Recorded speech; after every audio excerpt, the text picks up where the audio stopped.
ಮಾಡ್ತಾರಲ್ಲ ಕಾರ್ಪೆಂಟರ್ಗಳ ಕೆಲಸಕ್ಕೂ ಕೂಡ ಗೊತ್ತು ಬರುತ್ತೆ ಅಂತ ಹೇಳಲಾಗ್ತಾ ಇದೆ. ಲಿಫ್ಟ್ ಸೇರಿದಂತೆ ಇತರೆ ಟೆಕ್ನಿಕಲ್ ವರ್ಕ್ ನಲ್ಲಿಯೂ ಕೂಡ ಕೆಲಸ ಮಾಡುತ್ತೆ ಇಲ್ಲಿ. ಲಿಫ್ಟ್ ಅಲ್ಲಿಯೂ ಕೂಡ ಅಂದ್ರೆ ನಿಮಗೆ 100 ಜನ ಮಾಡ್ತಕ್ಕಂಥ ಕೆಲಸವನ್ನ ಅದು 5 ಜನ 4 ಜನ 10 ಜನಕ್ಕೆ ಇಳಿಸಬಲ್ಲದು. ಟೆಕ್ನಿಕಲ್ ವರ್ಕ್ ನಲ್ಲಿಯೂ ಕೂಡ ಎಐನ ಕೆಲಸ ಅನೇಕರಿಗೆ ಕೆಲಸವನ್ನ ಹೋಗುವಂತೆ ಮಾಡಿಬಿಡುತ್ತೆ ಅಂತ. ಮ್ಯಾನುಫ್ಯಾಕ್ಚರಿಂಗ್ ಕಂಪನಿಗಳಲ್ಲಿಯೂ ಕೂಡ ಕಾರ್ ಅಸೆಂಬಲ್ ಮಾಡೋದಿದೆ ಎಐ. ನಿಮಗೆ ಗೊತ್ತಿರಲಿ, ಒಂದು ರೋಬೋಗೆ ಒಂದು ಎಐ ಎರಡು ಇಟ್ಕೊಂಡ್ಬಿಟ್ರೆ ಸಾಕು ರೀ. ಹೆಚ್ಚು ಕಡಿಮೆ ನೋಡಿ, ಆ ರೋಬೋ ಯಾವತ್ತೂ ಸಂಬಳ ಕೇಳಲ್ಲ. ನನಗೆ ಹುಷಾರಾಯ್ತು ಅಂತ, ಹುಷಾರಿಲ್ಲ ಅಂತ ಹೇಳಲ್ಲ, ಸುಸ್ತು ಅಂತ ಹೇಳಲ್ಲ, ರಜೆ ಕೇಳಲ್ಲ, ಅದು ನನಗೆ ಇಂಕ್ರಿಮೆಂಟ್ ಕೊಡು ಅಂತ ಕೇಳಲ್ಲ, ಸ್ಯಾಲ್ರಿ ಕೇಳಲ್ಲ, ನನಗೆ ಬೋನಸ್ ಕೊಡು ಅಂತ ಕೇಳಲ್ಲ. ಇಟ್ಕೊಂಡು ಅದೊಂದು ರೋಬೋಗಳು ಇಟ್ಕೊಂಡ್ಬಿಟ್ರೆ ಮುಗಿತಲ್ಲ. ಒಂದು ಕಾರನ್ನ ಅಸೆಂಬಲ್ ಮಾಡ್ಬೇಕಾದಾಗ ಎಷ್ಟು ಜನ, ಸಾವಿರಾರು ಪಾರ್ಟ್ಸ್ ಇರುತ್ತೆ ಒಂದು ಕಾರಲ್ಲಿ. ಎಂಜಿನ್ಗಳಲ್ಲಿ ಸಾವಿರಾರು ಪಾರ್ಟ್ಸ್ ಗಳಿರ್ತವೆ. ಅಷ್ಟು ಕೂಡ ಅಸೆಂಬಲ್ ಮಾಡು ಅಂತ ಹೇಳಿದ್ರೆ ಹೇಳ್ಬಿಟ್ರೆ ಎಲ್ಲಿಯೂ ತಪ್ಪಿಲ್ಲದೆ ಮಾಡ್ಬಿಡುತ್ತೆ ಅದು. ಅಮೆರಿಕದ ಅಮೆಜಾನ್ ನ ದೊಡ್ಡ ವೇರ್ ಹೌಸ್ ನಲ್ಲಿ ಯಾರು ಕೆಲಸದವರು ಇಲ್ಲ ಅಂದ್ರೆ ನೀವು ನಂಬಬೇಕು. ಅಮೆರಿಕದ ಅಮೆಜಾನ್ ನ ದೊಡ್ಡ ವೇರ್ ಹೌಸ್ ನಲ್ಲಿ ಕೆಲಸಗಾರರೇ ಯಾರು ಇಲ್ಲ ಅಲ್ಲಿ. ಕೆಲಸ ಮಾಡ್ತಾ ಇದೆ ಈಗ ಆಲ್ರೆಡಿ ಅಂತ. ಹೋಟೆಲ್ಗಳಲ್ಲಿ ಎಫೆಕ್ಟಿವ್ ಆಗಿ ರೋಬೋಗಳು ಕೆಲಸ ಮಾಡ್ತಾ ಇವೆ, ಊಟ ರೆಡಿ ಮಾಡ್ತಾ ಇವೆ. ಒಬ್ಬ ಮನುಷ್ಯ ಇವತ್ತು ಆಫೀಸ್ ಇಂದ ಮನೆಗೆ ಹೋಗ್ಬೇಕಾದ್ರೆ ಮನೆಯಲ್ಲಿ ಒಂದು ಮಷಿನ್ ತಂದಿಟ್ಟು, ಆಧಾರಿತ ಮಷಿನ್ ತಂದಿಟ್ಬಿಟ್ಟು, ನನಗೀಗ ನಾನು ಒಂದು 20 ನಿಮಿಷದಲ್ಲಿ ಬರ್ತೀನಿ, ಅಷ್ಟೊತ್ತಿಗೆ ನನಗೆ ದೋಸೆ ಇಂತ ಪಲ್ಯ ಇಂಥದ್ದು ಊಟ ನನಗೆ ಬೇಕು, ತಿಂಡಿ ಬೇಕು ಅಂತ ಹೇಳಿಬಿಟ್ರೆ, ಅದನ್ನ ಒಂದು ಮೆಸೇಜ್ ಅಲ್ಲಿ ಮಾಡಿದ್ರೆ ಮನೆಯೊಳಗಿರ್ತಕ್ಕಂಥ ತಂತ್ರಜ್ಞಾನ ಅದಕ್ಕೆ ಸಹಕರಿಸಿ ಅವನು ಬಂದ ತಕ್ಷಣ ಅವನಿಗೆ ಬೇಕಾಗಿರ್ತಕ್ಕಂಥ ಬಿಸಿ ಬಿಸಿ ದೋಸೆ ರೆಡಿ ಇರುತ್ತೆ. ಈ ಮಟ್ಟಕ್ಕೆ ಆಗ್ಬಿಟ್ಟಾಗ ನಿಮ್ಗೆ ಎಷ್ಟು ಸೆಕ್ಟರ್ ಗಳಲ್ಲಿ ಜನ ಕೆಲಸ ಕಳ್ಕೊಳ್ತಾರೆ ಅಂತ ಪ್ರಶ್ನೆ ಇದೆ ಇಲ್ಲಿ. ಊಟ ರೆಡಿ ಮಾಡ್ತವೆ, ಸರ್ವಿಸ್ ಕೂಡ ಕೊಡ್ತಾವು. ಅಮೆರಿಕದಲ್ಲಿ ಈಗಾಗಲೇ ರೋಬೋಗಳು ಕೆಲಸವನ್ನ ಶುರು ಮಾಡ್ಕೊಂಡ್ಬಿಟ್ಟಿವೆ. ಬಟನ್ ಒತ್ತಿದ್ರೆ ಊಟ ರೆಡಿ ಆಗುತ್ತೆ, ಸಪ್ಲೈ ಕೂಡ ಆಗುತ್ತೆ. ಬರ್ಗರ್ ರೆಡಿ ಆಗ್ಬಿಡುತ್ತೆ, ನಿಮಗೆ ಪ್ಯಾಕ್ ಆಗುತ್ತೆ, ಪಾರ್ಸಲ್ ಕೌಂಟರ್ಗಳಿಗೆ ಬರ್ತದು. ಹಾಗಾಗಿ ಒಟ್ಟಿನಲ್ಲಿ ರೆಸ್ಟೋರೆಂಟ್ ಅಲ್ಲಿ ಕೆಲಸ ಮಾಡ್ತಾರಲ್ಲ ಅವ್ರ ಗತಿ ಏನು? ಹಾಗಾದ್ರೆ 100 ಜನ ಹುಡುಗರು ಕೆಲಸಕ್ಕೆ ಇದ್ರು ಅಂದ್ಕೊಳ್ಳಿ, ರೆಸ್ಟೋರೆಂಟ್ ಅಲ್ಲಿ 10 ಜನ ಸಾಕ. ಈಗಾಗಲೇ ಒನ್ ಟಚ್ ಮೂಲಕ ಸೆಲ್ಫ್ ಆರ್ಡರ್ ಮಾಡಬಹುದಾಗತ್ತೆ. ಒನ್ ಟಚ್ ಅಷ್ಟೇನೆ.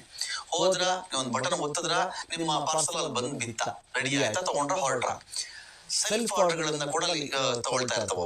ಕೇವಲ ಕಿಚನ್ ನಲ್ಲಿ 3 ಜನ ಮಾತ್ರ ಇರ್ತಾರೆ, ಅವ್ರನ್ನು ಕೂಡ ಆಗಾಗ ರಿಪ್ಲೇಸ್ ಮಾಡ್ತಾ ಇರ್ತಾರೆ. ಅಮೆಜಾನ್ ಮತ್ತೊಂದು ಐಡಿಯಾ ಇದೆ ಇಲ್ಲಿ, ಎಲ್ಲಾ ವಸ್ತುಗಳನ್ನ ಡ್ರೋನ್ ನ ಮೂಲಕ ಪಾರ್ಸಲ್ ಕೊಡೋದು. ಡ್ರೋನ್ ಡೆಲಿವರಿ ಸಕ್ಸಸ್ ಆಗ್ಬಿಟ್ರೆ ಡೆಲಿವರಿ ಬಾಯ್ ಗಳ ಕೆಲಸ ಹೊರಟೋಗ್ಬಿಡುತ್ತೆ ನಿಮಗೆ. ಇನ್ನು ಡ್ರೈವರ್ಲೆಸ್ ಟ್ರಕ್ ಬಂದ್ಬಿಟ್ಟಿವೆ ಆಲ್ರೆಡಿ. ಡ್ರೈವರ್ಗಳೇ ಬೇಕಾಗಿಲ್ಲ ಆ ಟ್ರಕ್ಗೆ. ಡ್ರೈವರ್ ಇತ್ತು, ಅವ್ನು ನಿದ್ರೆ ಮಾಡ್ಬಿಡ್ತಾ ಇದ್ದ, ಮಂಬ್ರು ಬರ್ತಾ ಇತ್ತು, ಆಕ್ಸಿಡೆಂಟ್ ಮಾಡ್ಬಿಡ್ತಾ ಇದ್ದ, ಸರಿ ಕೆಲಸ ಮಾಡ್ತಿರ್ಲಿಲ್ಲ, ಗಲಾಟೆ ಮಾಡ್ತಿದ್ದ, ಏನೋ ಒಂದಷ್ಟು ಇರುತ್ತಲ್ಲ ಮಾಲೀಕದ್ದು ಅವ್ರ ಮೇಲೆ ಕಂಪ್ಲೇಂಟ್ಗಳು. ಡ್ರೈವರ್ ಇಲ್ಲ ಅನ್ಸ್ಬಿಟ್ರೆ ಡ್ರೈವರ್ ಕೆಲಸ ಹೋಯ್ತಲ್ಲಿಗೆ. ಈ ರೀತಿಯಲ್ಲಿ ಡ್ರೈವರ್ಗಳಲ್ಲಿ ಇಲ್ಲದೆ ಇರ್ತಕ್ಕಂಥ ಟ್ರಕ್ ಬಂದ್ಬಿಟ್ಟಿವೆ. ಡ್ರೈವರ್ ಇಲ್ಲದೆ ಇರ್ತಕ್ಕಂಥ ಕಾರ್ ಕೂಡ ಬಂದಿವೆ. ಅಮೆಜಾನ್, ಸ್ವಿಗ್ಗಿ, ಫ್ಲಿಪ್ಕಾರ್ಟ್, ಝೊಮ್ಯಾಟೊ, ಝೆಪ್ಟೊ ಡೆಲಿವರಿ ಬಾಯ್ಗಳ ಕೆಲಸ ಅಲ್ಲಿಗೆ ಏನಾಗುತ್ತೆ? ಅವ್ರಿಗೆ ಏನ್ ಮಾಡ್ಬೇಕು ಅಂತ ದೊಡ್ಡ ಪ್ರಶ್ನೆ ಇದೆ ಇಲ್ಲಿ. ಮನೆಯೊಳಗೆ ಕಸ ಗುಡಿಸೋದು, ಅಡಿಗೆ ಮಾಡೋದಕ್ಕೂ ಕೂಡ ಕೆಲಸದವ್ರು ಬೇಕಾಗಲ್ಲ. ಟೆಸ್ಲಾ ಕಂಪನಿ ಒಂದು ರೋಬೋನ ಹೊರತಂದಿದೆ, ಇದು ಕಸ ಗುಡಿಸುತ್ತೆ ನಿಮಗೆ, ಅಡಿಗೆನೂ ಮಾಡುತ್ತೆ ನಿಮಗೆ. ಎಐ ಹಿಂದೆನೆ ಜನ ಇವಾಗ ಯಾಕೆ ಬಿದ್ದಿದ್ದಾರೆ? ಇದು ಬಹಳ ಬಹಳ ಇಂಟ್ರೆಸ್ಟಿಂಗ್ ವಿಚಾರ. ಇದು ಎಐ ಏನೇನು ಮಾಡಬಲ್ಲದು ಅಂತ. ಈಗ ನಾನು ಚಾಲಕರ ಕೆಲಸದ ಬಗ್ಗೆ ನಿಮ್ಗೆ ಹೇಳ್ತಾ ಬರ್ತಾ ಇದ್ದೆ. ಒಂದು ಕಟ್ಟಡ ನಿರ್ಮಾಣ ಕೆಲಸದಲ್ಲಿ ಪೇಂಟ್ ಮಿಕ್ಸಿಂಗ್ ನ ಕೆಲಸಕ್ಕೆ ಸಂಬಂಧಪಟ್ಟಂತೆ ಹೇಳ್ತಾ ಇದ್ದೆ. ಈಗ ನೋಡಿ, ಜನ ಯಾಕಪ್ಪ ಆರ್ಟಿಫಿಷಿಯಲ್ ಇಂಟೆಲಿಜೆನ್ಸ್ ನ ಹಿಂದೆ ಬಿದ್ರು? ಯಾಕಂದ್ರೆ ಖರ್ಚು ಕಡಿಮೆ, ಕೆಲಸ ಜಾಸ್ತಿ. ಇದು ಒನ್ ಟೈಮ್ ಇನ್ವೆಸ್ಟ್ಮೆಂಟ್. ಒಮ್ಮೆ ಇದಕ್ಕೆ ನಾವು ದುಡ್ಡು ಹಾಕ್ಬಿಟ್ಟು ತಗೊಂಡ್ಬಿಟ್ರೆ ಆಯ್ತು. ಇದಕ್ಕೆ ಸುಸ್ತಾಗಲ್ಲ, ಜ್ವರ ಬರಲ್ಲ, ಸುಳ್ಳು ಹೇಳಲ್ಲ, ಇಷ್ಟೇ ಗಂಟೆ ಅಂತ ಫಿಕ್ಸ್ ಇಲ್ಲ, ಎನಿ ಟೈಮ್ ರೆಡಿ ಇರುತ್ತೆ. ಇದು ರಾಜಕೀಯ ಮಾಡಲ್ಲ. ಇದು ಪ್ರತಿ ತಿಂಗಳು ಇದಕ್ಕೆ ಸಂಬಳ ಕೊಡುವಂತಿಲ್ಲ, ವರ್ಷಕ್ಕೆ ಜಾಸ್ತಿ ಸಂಬಳ ಮಾಡ್ಬೇಕು ಅಂತ ಇಲ್ಲ. ವಾರಕ್ಕೆ 78 ಗಂಟೆ ದುಡಿಬೇಕಾ, 90 ಗಂಟೆ ದುಡಿಬೇಕಾ? ಈ ಚರ್ಚೆಗಳಿಗೆ ಇದು ಇನ್ವಾಲ್ವೇ ಆಗಲ್ಲ ಎಲ್ಲೂ ಕೂಡ. ಎಷ್ಟು ಕೆಲಸ ಆದ್ರೂ ಕೊಡಿ, ಎಷ್ಟು ಗಂಟೆ ಆದ್ರೂ ಕೊಡಿ, ನಾನು ಮಾಡ್ತಿರ್ತೀನಿ ಅಂತ ಇದು ಹೇಳ್ತಾ ಇರುತ್ತೆ ನಿಮಗೆ. ದಿನದ 24 ಗಂಟೆಗಳ ಕಾಲವೂ ಕೆಲಸ ಮಾಡುತ್ತೆ ಇದು, ರಜೆ ಹಾಕಲ್ಲ ಇದು.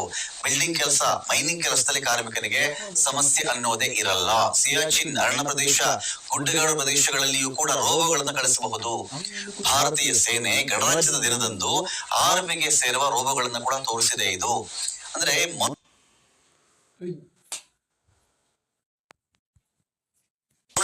ವಿಮಾನಗಳು ಇವೆಲ್ಲವೂ ಕೂಡ.